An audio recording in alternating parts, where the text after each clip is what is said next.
Everybody, welcome back to the channel. This is going to be installment number 3 and the final one of getting 2019's new hayfield planted out here. Hope you enjoyed the prior 2 videos, Wednesdays and Thursdays action of field prep and getting it all ready. This one's going to be from Friday, which was just yesterday at the time of filming this right here. Just going like a crazy person trying to get everything in this field before this whole little 4-day rain event that we're in right now started. So we'll pick right up into yesterday morning's activities. I had a few final rocks to pick out here in the field before I could move on to the planting phase. So let's jump into it. Well, here we are, day 3 of the madness. It's Friday, about 7 o'clock in the morning. I finally came to the conclusion I had to take a day off of work to get some of this stuff done. I've been at it, chipping away for the last 2 days. After work, going until I can't see anymore, and I've been getting on top of it little by little, but we got weather moving in. It looks like a beautiful day out here right now, but it's going to be raining by tonight, and they're forecasting rain for the next 4 days.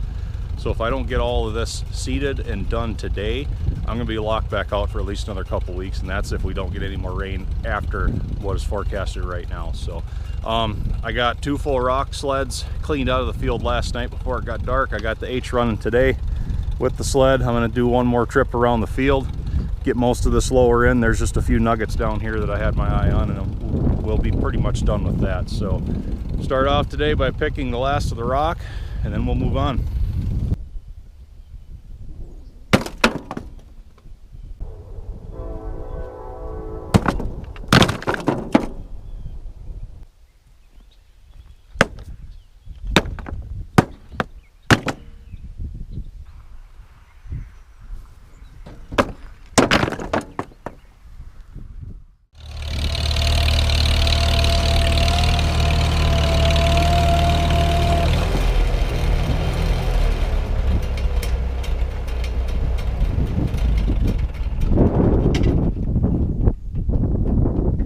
Well, this is the last sled full of rocks from the field up there, and as I said in the last video, I'm using these to fill in on each side of my access road to the back field down here. I had this culvert put in a couple of years ago. You can see it sticks out quite a ways yet, and I need to build this road out a little bit. And it's a little bit further for me to come from up there where I'm working all the way down to here to drop the rocks than it would be just to shoot over to the rock pile and put them with the rest. But as long as I have to move them anyway, I might as well put them to use. You know, anytime I get the opportunity, I do try to kill 2 birds with 1 stone. Okay, I got the sled empty. I got rocks on either side of the road. So let's go get rid of this sled, move on to the next step. All right, now we can start phase 2. We're gonna put some fertilizer down. We got about 1,400 pounds of it here, custom mix. Gonna broadcast it all over the field, and we're going to use that. Like I say, we're a pretty small time operation, but that little broadcaster works pretty good behind the wheeler. You'd be surprised how quick this will go.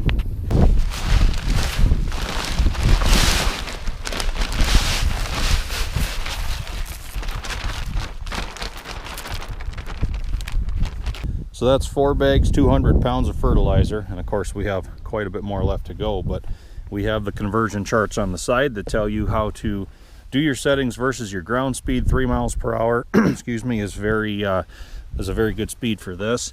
We're on setting number 4 right now. When this comes open, boom, it's going to align with 4, and we're going to start broadcasting at that rate. We're going to see how far 4 bags takes us, mark it, make sure our feed rate looks about right, and then we'll make new calculations based on how this first round goes.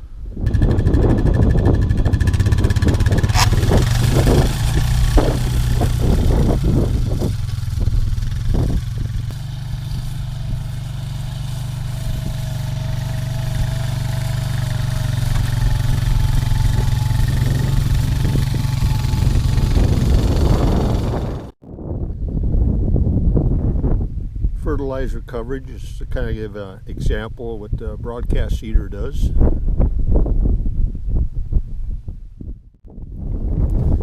So we got the fertilizer done, and I do have to broadcast one more time.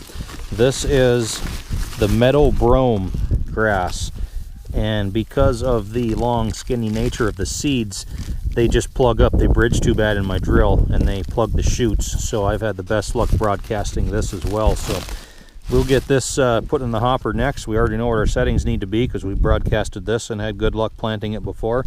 We'll go out and do the rounds with this stuff and then move on to the drill.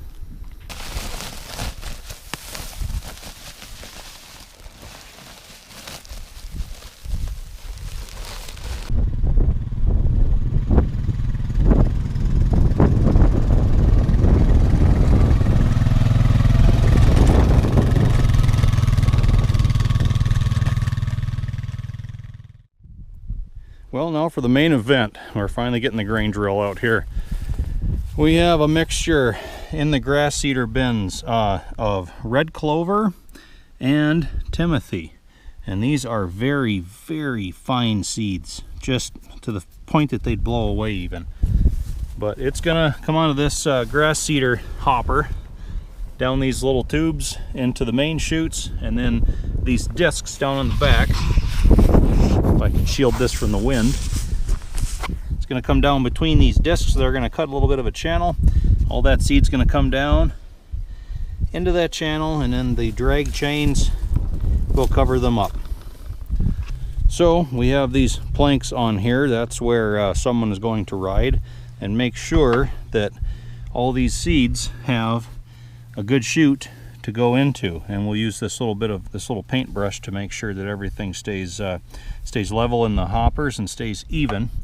Now this old grain drill is a case, and I heard one time the case stands for can't afford something else. That's probably true, because I bought this grain drill at an auction for like $80 because I could afford it. But it seems to work pretty well. It's a double section one, meaning it has two mechanical trips. You can lower one half or the other or both, and raise one half or the other or both. So makes it kind of handy to operate.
We got it done. It got pretty darn dusty out there. It's dry. You can see by all the dust on the old H. She soaked up a lot of it. I know we're covered in it. But the seed ended up being metered out pretty well. That's about all we got left, just a little bit covering the bottoms of the hoppers. So it's about how you want it to be. We got to get home and get that cleaned out. And I got to get all the drag chains picked up.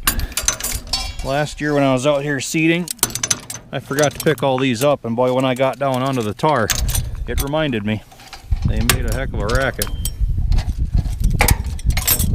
So anyway, the field is all planted, but we got weather moving in. It's about 4:30 p.m. right now. It took us all day, and that rain's only about 2 hours off, so we got to get all this stuff home.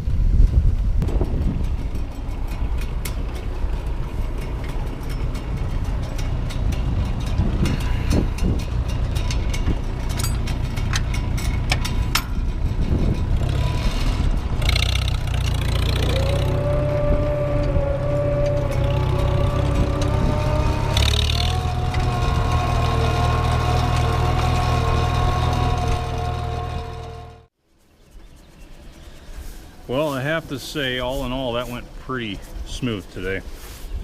Just cleaning out the hopper boxes. Now, you always want to get the rest of the unused seed out of these, because if you leave them partially full and then store that stuff throughout the whole next year, you're guaranteed that these 10 boxes will rot right out. So I want to be sure to get every last bit of leftover seed right out of these things. Besides, anything I didn't use here, I can broadcast on a food plot or use next year even. And I'll tell you what, that old H didn't let me down.